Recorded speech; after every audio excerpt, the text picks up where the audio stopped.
The Terran embassy on Nexus Prime stood like a modest monument among the towering spires of the galactic capital. Its simple design drew sneers from passing diplomats who represented species that had ruled the stars for millennia.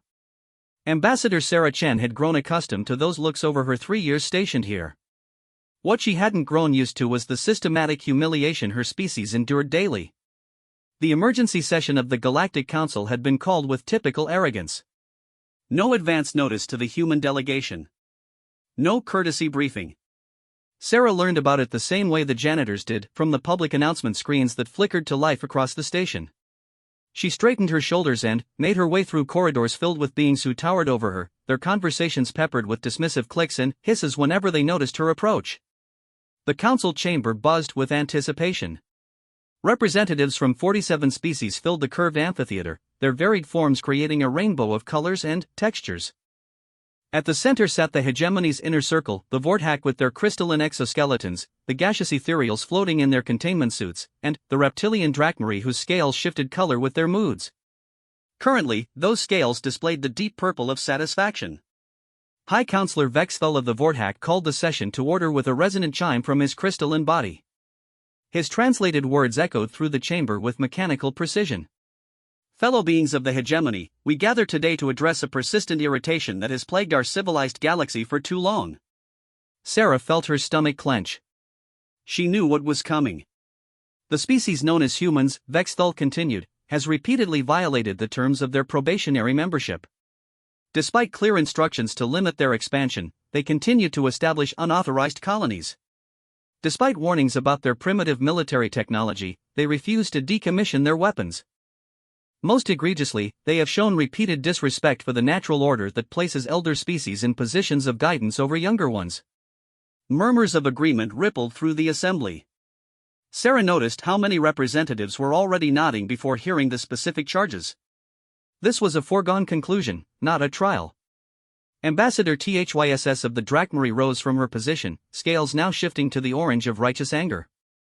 The humans demonstrate the typical arrogance of Death World primitives. On 17 separate occasions, human colonies have ignored hegemony edicts regarding resource extraction limits. They strip mine asteroids that were designated as strategic reserves. They establish farming operations on worlds classified as nature preserves. They act as though the galaxy exists solely for their benefit. Sarah activated her translation implant and rose to her feet. With respect, High Counselor, might the human delegation respond to these charges? The chamber fell silent. Several representatives exchanged glances that clearly communicated their surprise that she had dared to speak without permission. Vexthal's crystals dimmed with what Sarah had learned was the Vorthak equivalent of a sigh. Very well, human. Speak quickly. This council has important matters to address today. Sarah had prepared for this moment for months, but standing before the assembled might of galactic civilization still made her pulse race. The colonies you reference were established on worlds that showed no signs of current habitation and no existing claims in the hegemony database.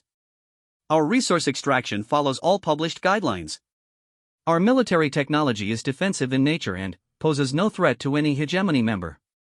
Your very existence poses a threat, interrupted Counselor Zeph of the Ethereals, his voice a whisper that somehow carried to every corner of the chamber. You reproduce at rates that exceed sustainable levels. Your expansion is aggressive and unchecked. Your people refuse to accept guidance from species with millions of years of civilized development. You are a cancer that will spread until it destroys everything we have built. The words hit Sarah like physical blows. Around the chamber, representatives nodded in agreement. She realized with growing horror that this wasn't about violations or technicalities. This was about fear.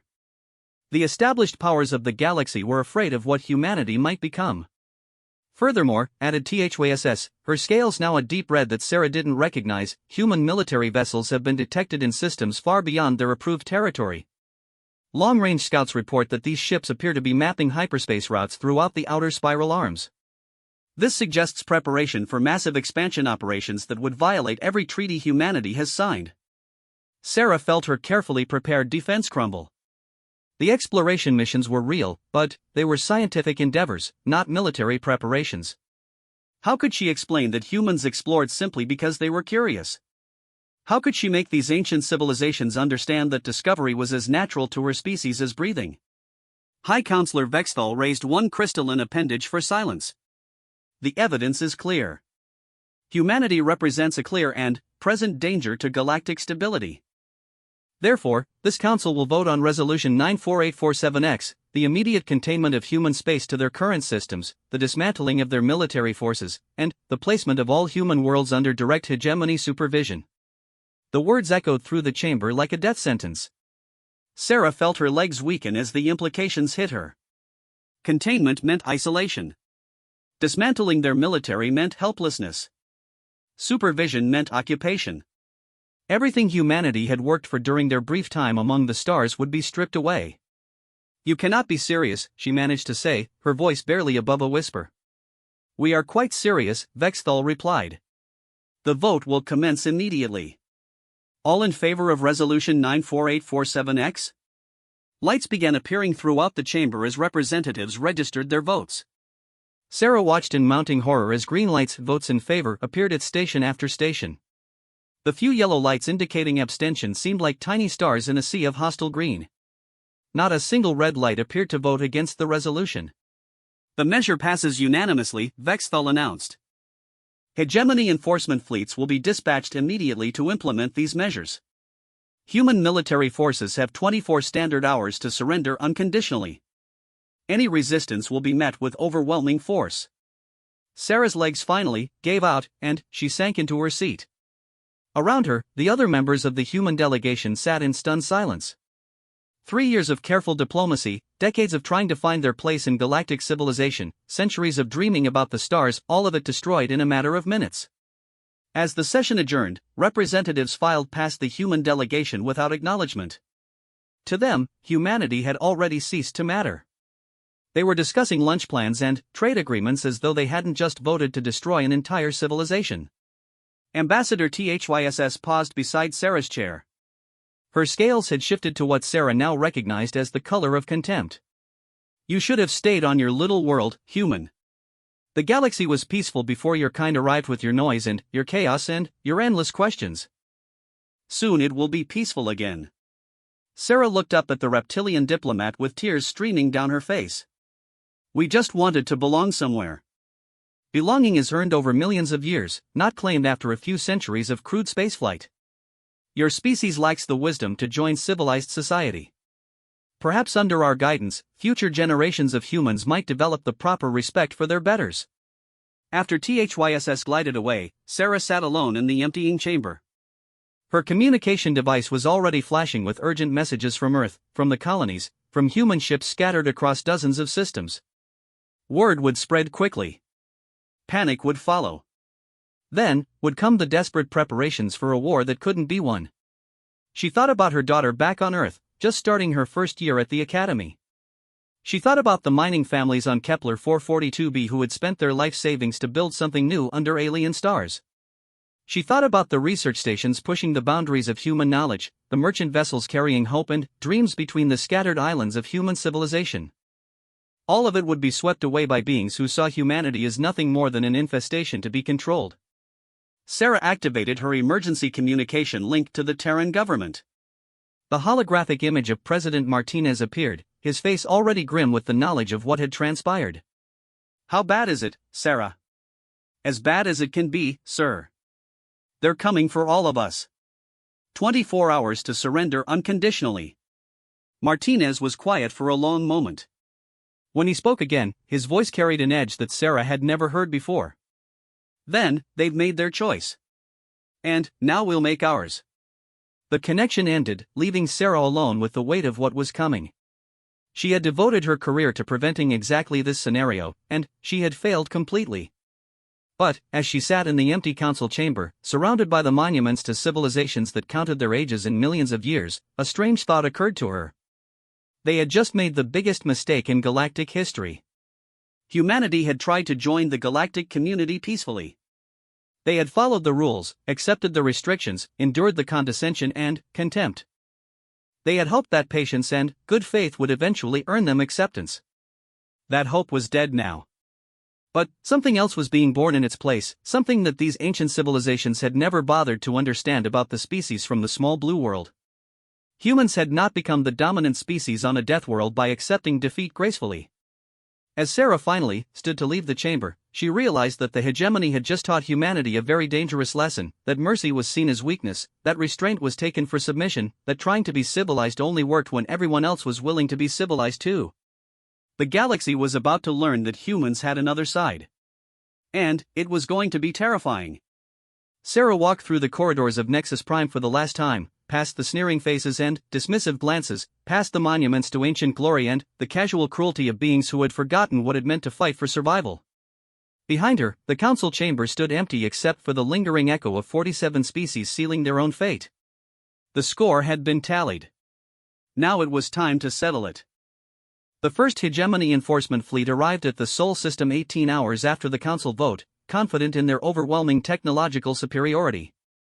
Admiral Kethvar of the Vorthak commanded 300 vessels, each one larger and more advanced than anything in the human fleet. His crystalline form resonated with satisfaction as his sensors detected the primitive human ships retreating toward their homeworld like frightened animals. Scan for military installations, he ordered his subordinates. Catalog their defensive positions. We'll give them a demonstration of proper firepower before accepting their surrender. The human fleet that faced them was laughably small, barely 50 ships that looked like metal boxes with engines attached. Their largest vessel, something the humans called a dreadnought, was smaller than a hegemony escort frigate. Kethvar had seen more impressive displays of force from rebellious mining colonies. Admiral, reported his tactical officer, the humans are broadcasting on all frequencies. They wish to negotiate. Kethvar's crystals shifted to a pattern that indicated amusement. Put them through. Let's hear what they have to say before we crush them. The main viewer flickered to life, showing a human female in a simple military uniform. She looked young for a commander, with short gray hair and eyes that seemed strangely calm for someone facing annihilation. I am Admiral Elena Vasquez of the Terran Defense Force, she said. You are trespassing in sovereign human space. Withdraw immediately. The bridge fell silent for a moment before erupting in what passed for laughter among the various species represented in the fleet. Kethvar's crystals flashed with genuine mirth. Sovereign space? Your species has no sovereignty, human. You exist at the pleasure of the hegemony, and that pleasure has been withdrawn. Power down your weapons and prepare to be boarded. Admiral Vasquez nodded slowly, as if she had expected this response. I see. You believe you have the right to enter our system uninvited and make demands of us. We have the right of superior civilization, Kethvar replied. Your species lacks the wisdom to govern itself. We will provide that governance. Interesting perspective, Vasquez said. Let me share ours. The transmission ended abruptly. Kethvar was still trying to determine what kind of primitive trick the humans were attempting when his sensor officer spoke up. Admiral, I'm detecting massive energy signatures throughout the system. The readings don't match any known human technology. Kethvar's confidence wavered slightly. Explain. Sir, the asteroid belt is lighting up like a star chart. Energy signatures suggest massive installations, but that's impossible. Our intelligence reports indicated the humans only had basic mining operations in the belt. On the tactical display, points of light began appearing throughout the solar system. Not dozens, not hundreds, but thousands. Each signature was orders of magnitude more powerful than anything the human ships were producing. What are we looking at? Kethvar demanded. His answer came in the form of weapons fire. The first salvo emerged from asteroids that had seemed empty moments before. Massive energy beams, each one capable of destroying a capital ship, lanced out across space. But these weren't aimed at the hegemony fleet, they were aimed at empty space, creating a light show that painted the darkness in brilliant colors. Warning shots, the tactical officer reported unnecessarily. Admiral Vasquez appeared on the screen again, her expression unchanged. You seem surprised, Admiral. Did you think we were going to meet you with the parade fleet? Kethvar struggled to process what he was seeing. Those installations, our intelligence showed no such capabilities. Your intelligence saw what we wanted it to see, Vasquez replied. 3 years ago, when your council first started discussing the human problem, we began preparing for this day. Did you really think we would sit helplessly while you decided our fate? The energy signatures were still multiplying. Kethvar's sensor display now showed thousands of hidden installations throughout the solar system, each one capable of reducing his fleet to vapor. Worse, the readings suggested technologies that shouldn't exist, power generation methods that exceeded current hegemony standards, weapons systems that operated on principles his scientists didn't recognize. "This is impossible," he whispered. "You keep using that word," Vasquez said. "You've underestimated us from the beginning. You see a young species with primitive technology, and you assume we're helpless. But you forgot something important about humans. Which is, we're very good at learning from our enemies." The display behind Vasquez shifted to show a technical schematic that made Kethvar's blood run cold. It was a Vortak quantum resonance cannon, the most advanced weapon in the hegemony arsenal. Except the human version was clearly more advanced, with improvements that his own engineers had been trying to develop for decades. "Every piece of technology you've shared with us, every alliance you've offered to our rivals, every conversation you thought was private, we've been listening, learning, adapting. While you were debating whether we deserved to exist, we were building something that could ensure our survival." More schematics appeared: ethereal phase shift generators, Drachmary shield harmonics, Nexary computer cores, all of them showing human modifications that exceeded the original designs. Kethvar realized with growing horror that humanity hadn't just been copying galactic technology, they had been improving it. "How?" he managed to ask. "Because we're not limited by the same assumptions that constrain your thinking," Vasquez explained. "Your species have been comfortable for too long. You've forgotten what it means to innovate out of necessity. We remember." A new contact appeared on the tactical display, a single human ship emerging from behind Luna. But this vessel was unlike anything in Kethvar's intelligence files. It was sleek and predatory, crackling with energy fields that bent space around its hull. As it moved, it seemed to slide between dimensions, appearing and disappearing like a ghost. "That's impossible," Kethvar said again. "There's that word again. Let me introduce you to the TCS Retribution, Admiral. Our first true warship, built specifically for today. She incorporates every technological advantage we've stolen, borrowed, or invented over the past 3 years. Would you like a demonstration?" Before Kethvar could respond, the Retribution simply vanished. His sensors couldn't track it, couldn't predict where it would reappear. When it materialized again, it was directly above his flagship, close enough that he could see the details of its hull through the viewports. "Your flagship has very impressive shields," Vasquez commented conversationally. 17 overlapping field generators, quantum-locked harmonics, redundant power feeds. It would take our old weapons several minutes to break through." The Retribution fired a single pulse. Kethvar's shields collapsed instantly, overloaded by energies that shouldn't have existed. Emergency klaxons screamed throughout the bridge as his crew struggled to restore even basic defensive systems. "The new ones are much more efficient," Vasquez noted. Kethvar stared at his tactical displays in disbelief. His flagship, the pride of the Vortak battle fleet, had been rendered helpless in seconds by a species he had dismissed as primitives. "What do you want?" he asked, his voice barely a whisper. "I want you to deliver a message to the Hegemony Council," Vasquez said. "Tell them that humanity respectfully declines their kind offer of supervision. Tell them that we will continue to expand, continue to explore, and continue to exist despite their disapproval. And tell them that if they ever again threaten our worlds or our people, they will discover exactly how far human innovation can go when properly motivated. They'll send bigger fleets," Kethvar warned. "The full might of 47 civilizations. Let them come," Vasquez replied. "We have 47 different types of technology to improve upon. More would be even better." The Retribution vanished again, reappearing at its original position near Luna. Throughout the system, the hidden installations began cycling down, their energy signatures fading back to background levels. To casual observation, the solar system once again appeared to contain nothing but a few mining operations and a small defensive fleet. "You have 1 hour to leave our space," Vasquez announced. "After that, we'll consider your continued presence an act of war." The transmission ended, leaving Kethvar alone with the terrible knowledge of what he had witnessed. His fleet, the most powerful force the hegemony had ever assembled for a police action, had been rendered obsolete by beings they had dismissed as barely civilized. "Admiral," his communications officer reported, "we're receiving withdrawal orders from Hegemony Command." Kethvar wasn't surprised. Somehow, word of this encounter was already spreading through the galaxy's intelligence networks. The careful balance of power that had kept the peace for millennia had just shifted dramatically. As his fleet began the long journey back to hegemony space, Kethvar composed his report with trembling hands. He tried to find words that would convey the magnitude of what had happened without sounding like he had lost his mind. In the end, he settled for simple truth: humanity was no longer the species the hegemony thought they knew. The frightened primitives who had begged for acceptance were gone, replaced by something far more dangerous. A species that had nothing left to lose. Behind them, the Sol system returned to its deceptive calm.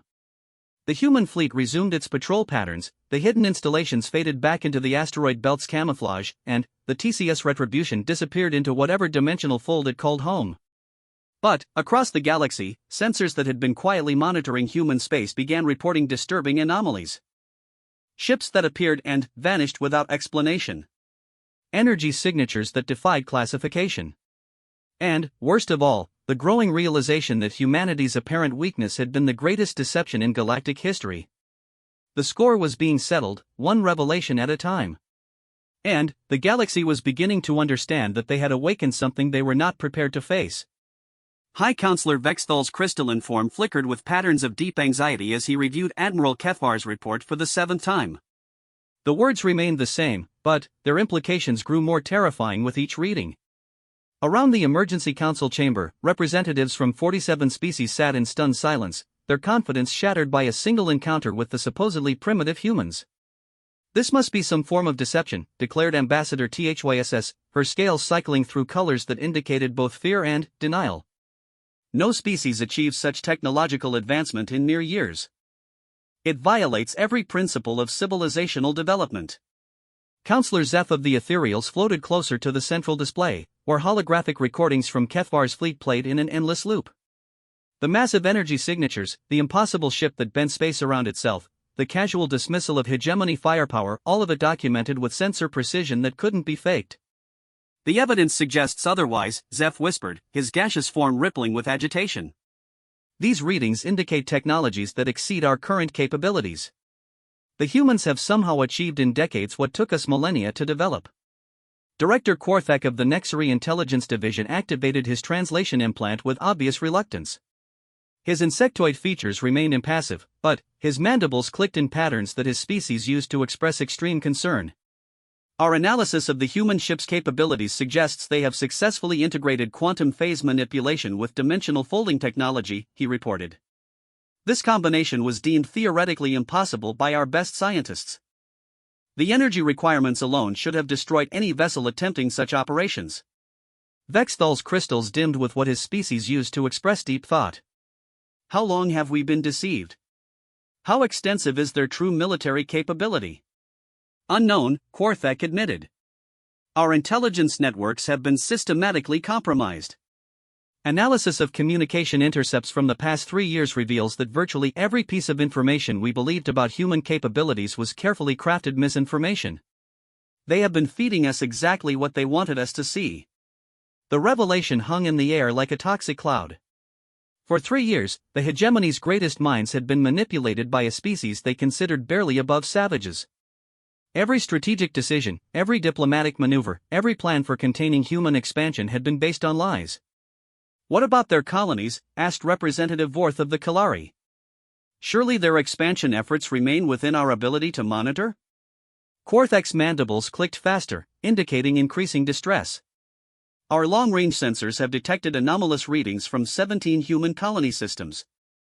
Energy signatures consistent with the installations observed in their home system. It appears they have been fortifying their territory for years while maintaining the appearance of peaceful settlement." Ambassador THYSS's scales shifted to the deep black of rage. "They have been preparing for war while negotiating for peace. This is exactly the kind of deception that proves their unworthiness for galactic civilization." "Perhaps," said Counselor Merdai of the Ancient Precursors, speaking for the first time since the emergency session began. Her telepathic communication bypassed translation entirely, placing her thoughts directly into the minds of all present. "Or perhaps we have finally encountered a species that learned from our mistakes." The chamber fell silent. The Precursors were the oldest surviving civilization in the galaxy, their homeworld a museum of achievements that span geological ages. When they spoke, younger species listened with the respect due to ancients who had witnessed the rise and fall of countless empires.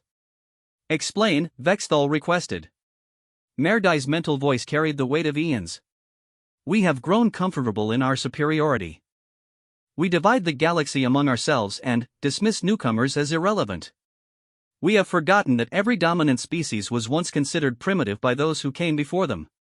The humans are barely out of their cradle systems," THYSS protested. "They have no right to challenge civilizations that have ruled the stars since before their species evolved." "Rights are not granted by age," Merdai replied. "They are claimed by strength. The humans have demonstrated that they possess capabilities we did not recognize. Perhaps because we did not wish to recognize them."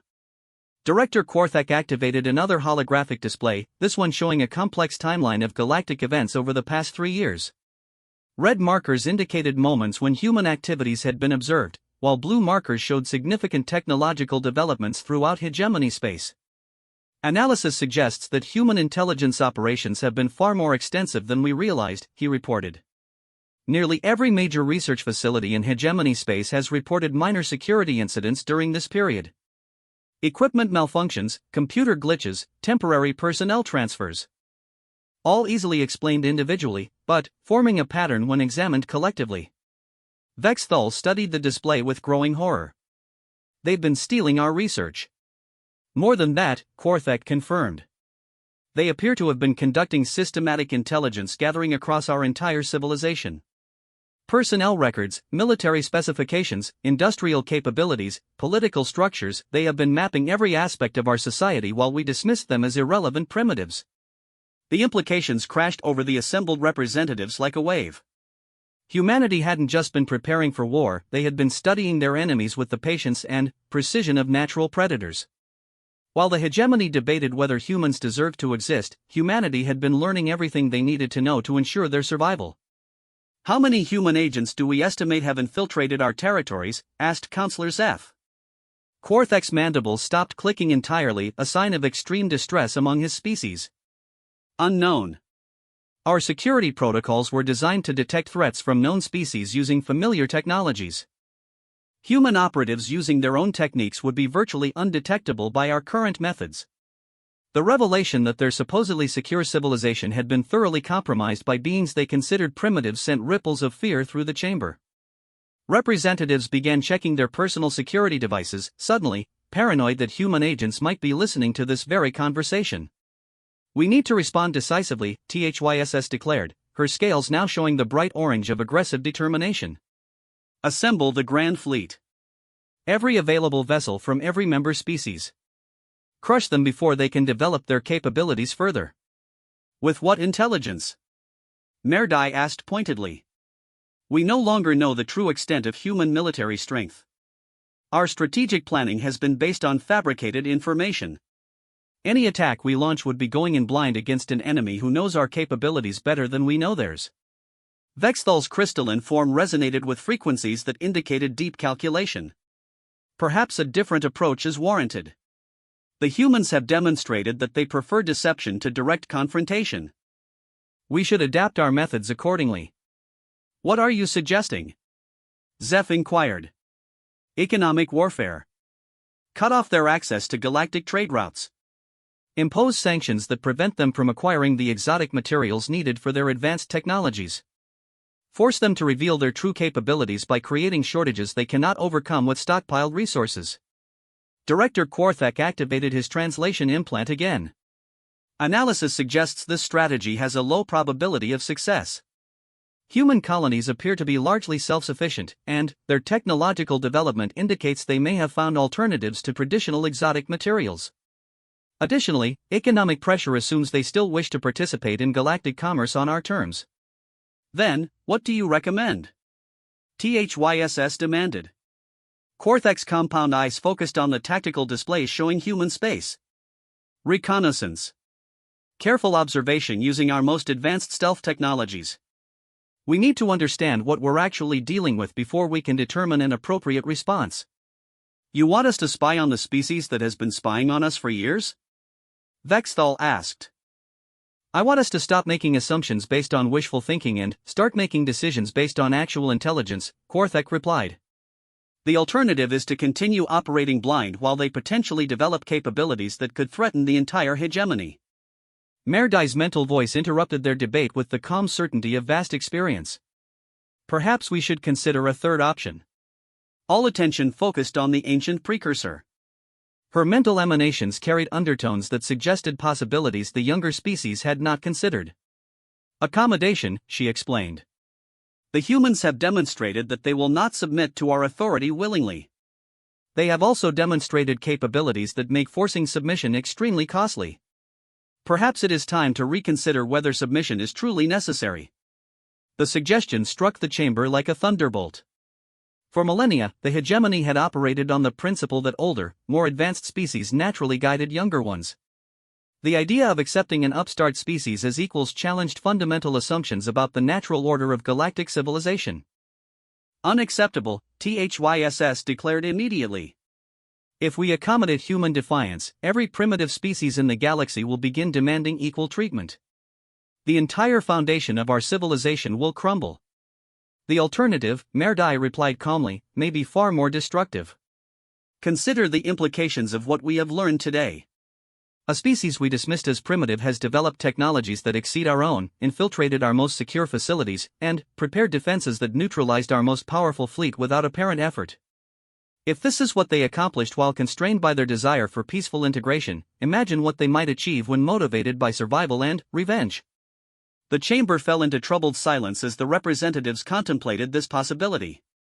The humans had spent 3 years trying to earn acceptance through peaceful means. Now that path was closed to them, and they had nothing left to lose. Vexthal's crystals flickered through patterns of uncertainty. The council will recess to allow for consultation with home governments. This decision exceeds the authority of individual representatives. As the session broke up, conversations continued in small groups throughout the chamber. Fear and uncertainty dominated every discussion. The comfortable certainty that had defined galactic politics for centuries had been shattered in a single day. Director Quaked remained at his station, continuing to analyze the intelligence reports that painted an increasingly disturbing picture. The humans weren't just more advanced than expected, they were playing a completely different game, operating by rules the hegemony didn't understand. And, somewhere in human space, behind defenses that had proven capable of neutralizing the galaxy's most powerful fleet, humanity was undoubtedly preparing for what came next. The score was being settled, and the galaxy was beginning to realize that they might have already lost. 3 weeks after the failed enforcement action at Sol, the galaxy's most advanced stealth ship materialized at the edge of human space. The ISV Shadow Walker represented the pinnacle of Nexary invisibility technology, capable of observing enemy positions without detection. Director Quaked had personally selected its crew for this crucial reconnaissance mission, knowing that the intelligence they gathered would determine the hegemony's next move. Captain Riltar activated the ship's most sophisticated sensor arrays as they approached the outer boundary of human territory. His insectoid features remained impassive, but his mandibles clicked nervously as he contemplated the magnitude of their assignment. They were attempting to spy on a species that had demonstrated an uncomfortable talent for misdirection and surveillance. Beginning passive scans of the Kepler 442 system, reported his sensor operator. Initial readings show normal civilian traffic patterns. Mining vessels, cargo haulers, scientific research platforms. Nothing that indicates military buildup. Riltar studied the display with professional skepticism. After what had happened at Sol, he trusted nothing about human space to be what it appeared. Maintain maximum stealth protocols. Increase scanning resolution gradually. I want to know what we're really looking at. The Shadow Walker crept deeper into the system, its advanced cloaking technology bending light and energy around its hull. According to their intelligence files, Kepler 442b was one of humanity's most successful agricultural colonies, home to nearly 2 million civilians engaged in food production for the growing human population. Captain, the sensor operator called out, his voice tight with confusion. I'm detecting massive underground installations beneath the primary continent. The energy signatures are substantial. Define substantial. Comparable to a major military shipyard, sir. Multiple fusion reactors, industrial fabrication facilities, extensive transportation networks. This isn't a farming colony, it's a major industrial center disguised as agricultural settlements. Riltar felt his confidence waver. If humanity had been hiding industrial capabilities on this scale, their actual production capacity might be orders of magnitude greater than hegemony estimates. What about the other colonies? Beginning scans of Ross 128b now, the sensor operator reported. Sir, I'm detecting similar anomalies. Underground cities, hidden manufacturing facilities, concealed defensive installations. Everything is buried deep enough to avoid casual observation, but the energy signatures are unmistakable once you know what to look for. The pattern repeated itself across every human colony they examined. Worlds that appeared to be simple settlements revealed themselves to be sophisticated industrial centers when subjected to detailed analysis. Humanity hadn't just been preparing for war, they had been building an entirely hidden civilization beneath the surface of their apparent expansion. How is this possible? Riltar wondered aloud. Our surveys of these worlds showed basic agricultural and mining operations. The surface installations are real, but they're only the visible layer, his tactical officer explained. The humans appear to have mastered underground construction on a scale we've never seen. They're literally building a shadow civilization beneath our notice. Riltar was beginning to understand the magnitude of human deception when his communications officer suddenly tensed. Captain, I'm detecting an incoming transmission. It's addressing us directly. The bridge fell silent except for the hum of life support systems. Their stealth technology was supposed to be perfect, undetectable by any known sensor technology. Yet somehow, the humans had found them. Put it through, Riltar ordered, his mandibles clicking rapidly. The main display activated, showing a human female in a simple civilian outfit standing in what appeared to be a modest office. She looked directly into the camera with the casual confidence of someone conducting a routine business meeting. "Good afternoon, Captain Riltar of the ISV Shadow Walker," she said pleasantly. "I'm Director Sarah Chen, formerly the Terran ambassador to the Hegemony Council. I thought we should have a conversation." Riltar's compound eyes widened in shock. Not only had they been detected, but the humans knew his name, his ship's designation, and had somehow connected him to their former ambassador. The implications sent fear coursing through his nervous system. "How did you locate us?" he managed to ask. Chen smiled with what appeared to be genuine warmth. "Captain, your stealth technology is quite impressive. Unfortunately for you, we've been studying Nexary cloaking systems for 2 years. We know exactly what signatures to look for, and we've been tracking your approach since you entered our space." "Impossible. Our technology is beyond human understanding." "Was beyond human understanding," Chen corrected gently. 3 years ago, when we were still trying to earn membership in your exclusive club, one of your research facilities experienced a minor computer malfunction. A few files were temporarily corrupted before being restored from backup. Those files contain detailed specifications for your cloaking systems. Riltar realized with growing horror that the humans had been stealing hegemony technology on a scale that defied comprehension. Every security breach, every minor malfunction, every seemingly innocent incident had been part of a systematic intelligence operation. "What do you want?" he asked. "To show you something," Chen replied. "Since you've come all this way to spy on us, it seems only fair that we give you something worth reporting back to your superiors." The display shifted to show a view of space near Kepler 442b. At first glance, it appeared empty except for the usual commercial traffic moving between orbital stations. Then, the image enhanced, revealing structures that shouldn't have been possible. Massive shipyards hung in the void, their construction hidden by holographic camouflage and stealth fields. Hundreds of vessels in various stages of completion filled the docking bays, each one incorporating the angular, predatory design elements that had made the TCS retribution so terrifying. "This is just one of 17 major construction facilities throughout human space," Chen explained conversationally. "We've been building our real fleet while maintaining the fiction that our military consisted of a few dozen obsolete vessels."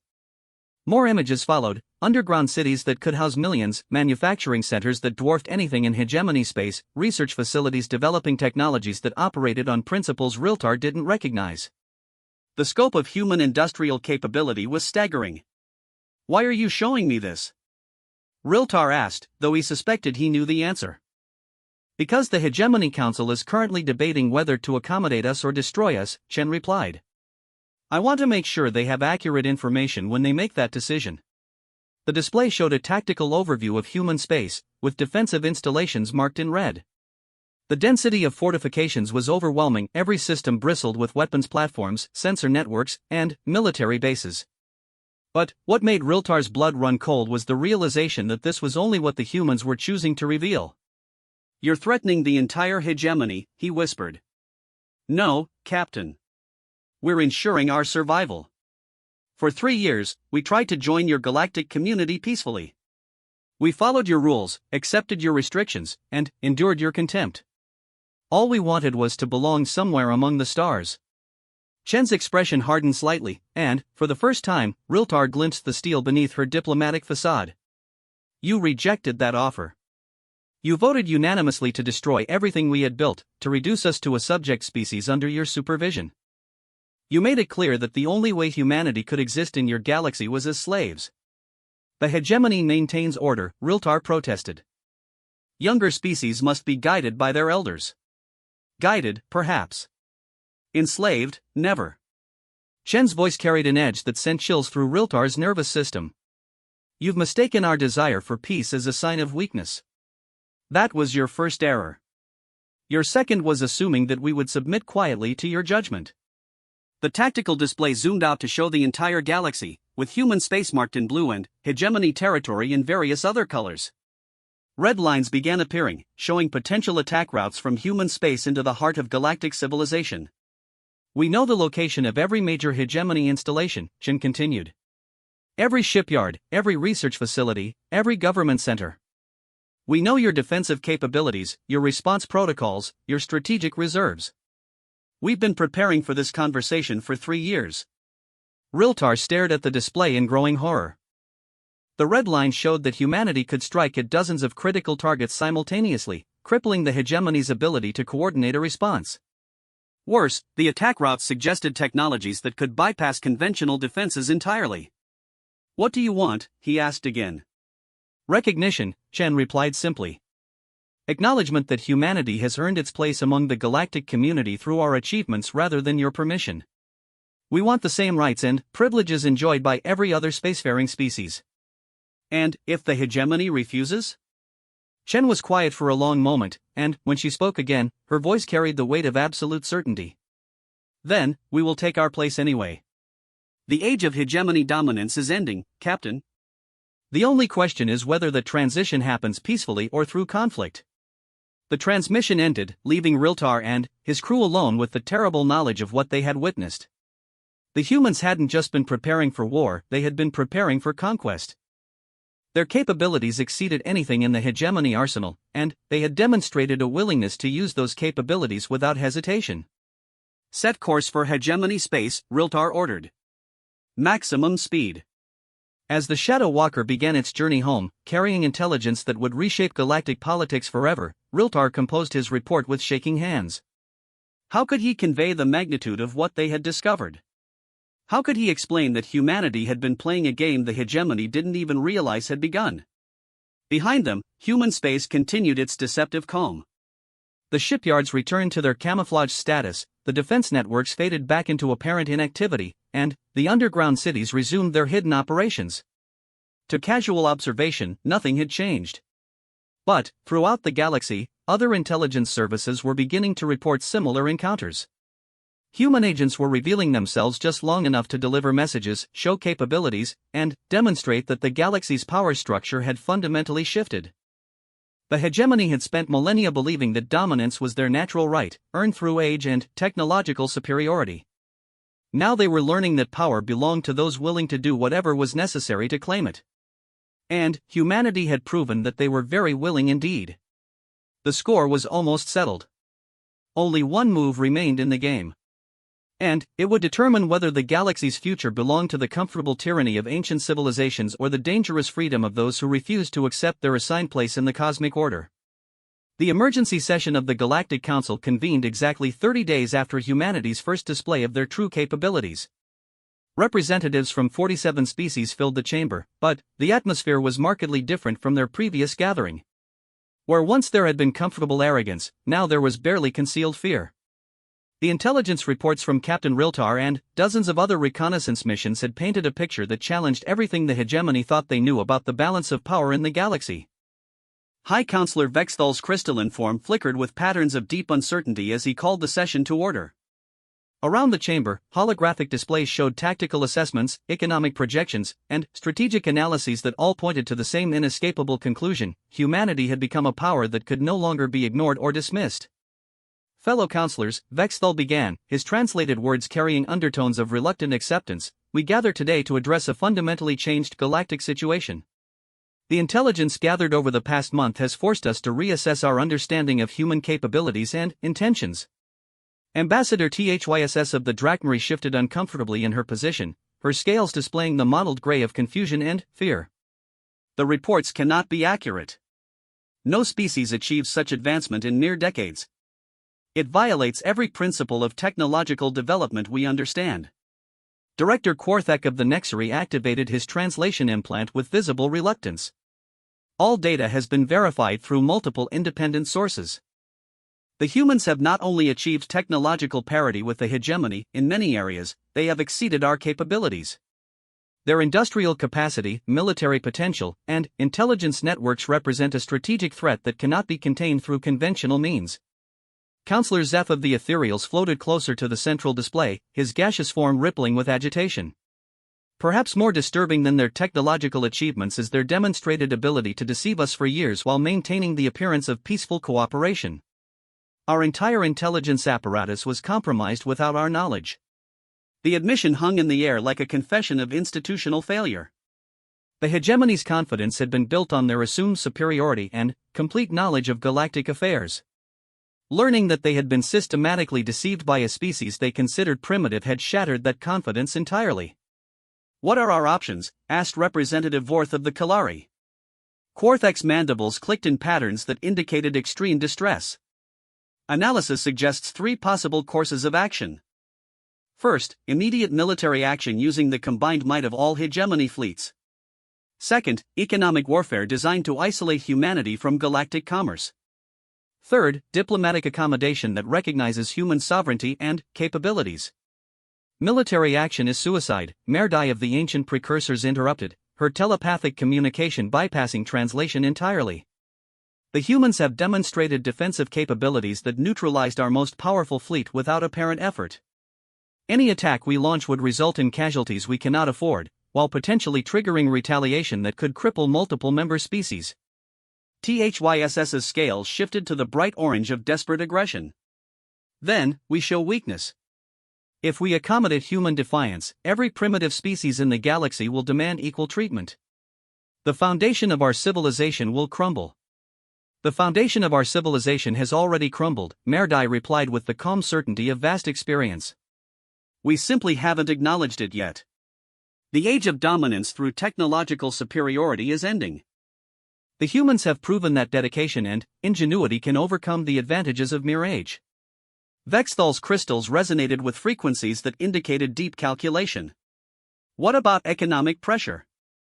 Cut off their access to rare materials, isolate them from galactic trade networks?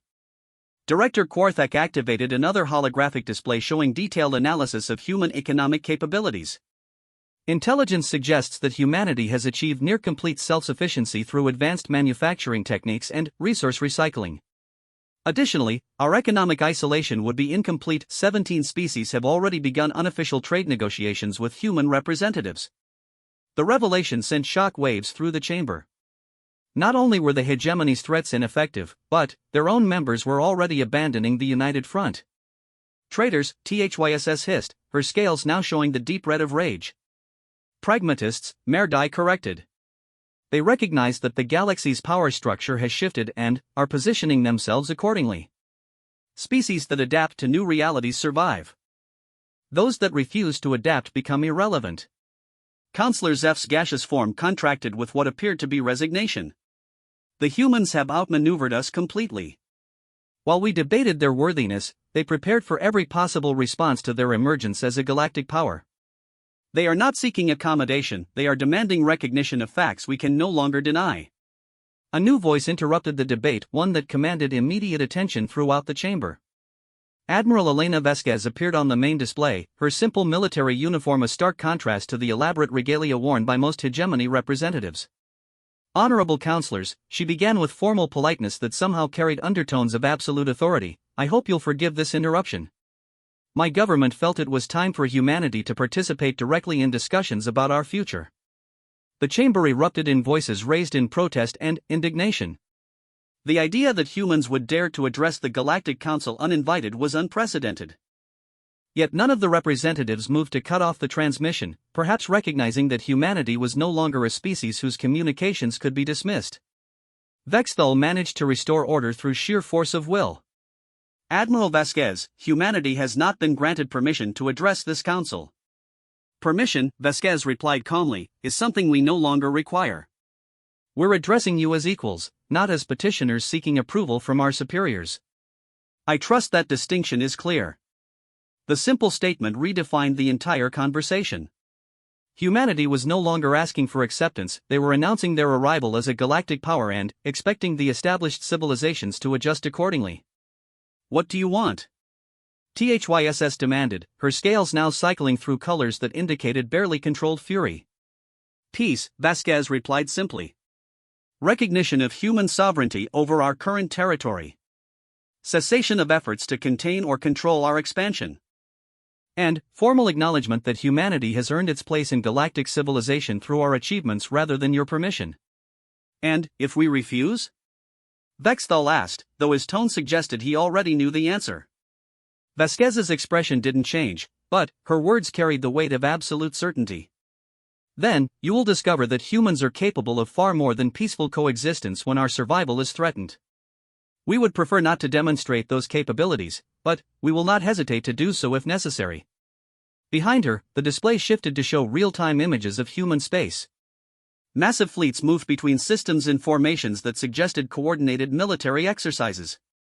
New shipyards came online every day, producing vessels whose capabilities exceeded anything in the hegemony arsenal. Most disturbing of all, human ships were being detected at the edges of multiple hegemony territories, clearly mapping defensive positions and strategic resources. You're threatening war, Counselor Zeph observed.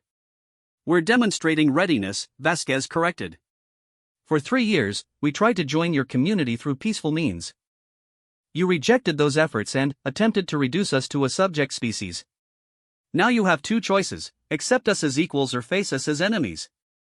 But, you will not ignore us, and you will not control us. Merdai's mental voice cut through the rising tension in the chamber. What guarantees can humanity offer that your expansion won't threaten existing civilizations? Vasquez nodded respectfully toward the ancient precursor.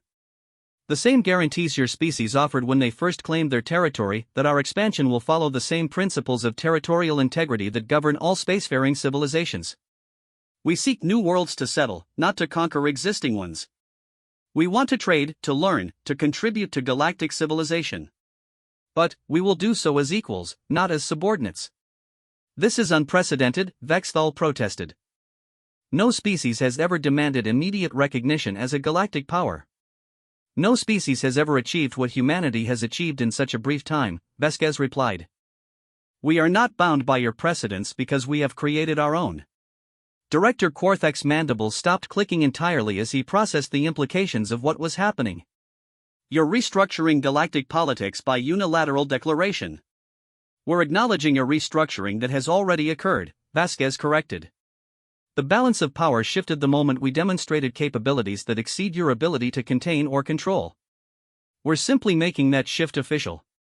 The transmission ended, leaving the council chamber in stunned silence. For the first time in galactic history, a species had addressed the hegemony as equals rather than supplicants.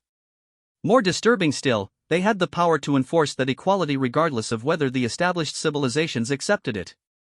Vexthal's crystalline form flickered through patterns of deep uncertainty as he struggled to process what had just occurred.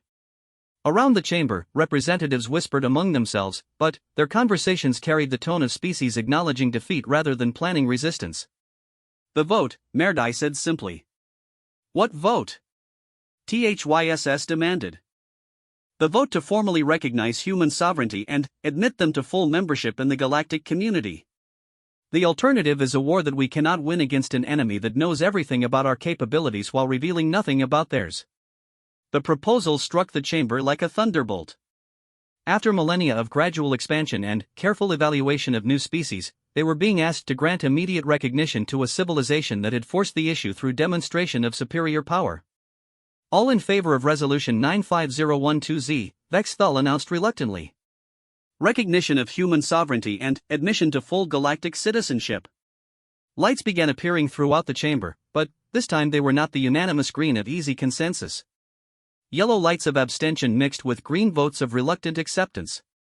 A few red lights indicated opposition, but they were overwhelmed by representatives who recognized the futility of continued resistance. The resolution passes, Vexthal announced. Humanity is hereby recognized as a sovereign galactic power with all rights and privileges thereof. As the session adjourned, representatives filed out in subdued groups, their conversations focused on how to adapt to a galaxy where ancient assumptions no longer applied. The age of unquestioned hegemony dominance was over, replaced by a new era where power belonged to those willing to claim it. In human space, the message was received with quiet satisfaction rather than celebration. There would be time for festivities later. For now, there was work to be done, new worlds to explore, new technologies to develop, new alliances to forge with species ready to embrace change. The score had been settled completely. Humanity had not merely survived the attempt to destroy them, they had transformed it into the foundation of a new galactic order. Where once they had begged for acceptance, they now commanded respect. Where once they had been dismissed as primitives, they now set the standards that others would struggle to meet. The galaxy would never be the same. And humanity was just getting started.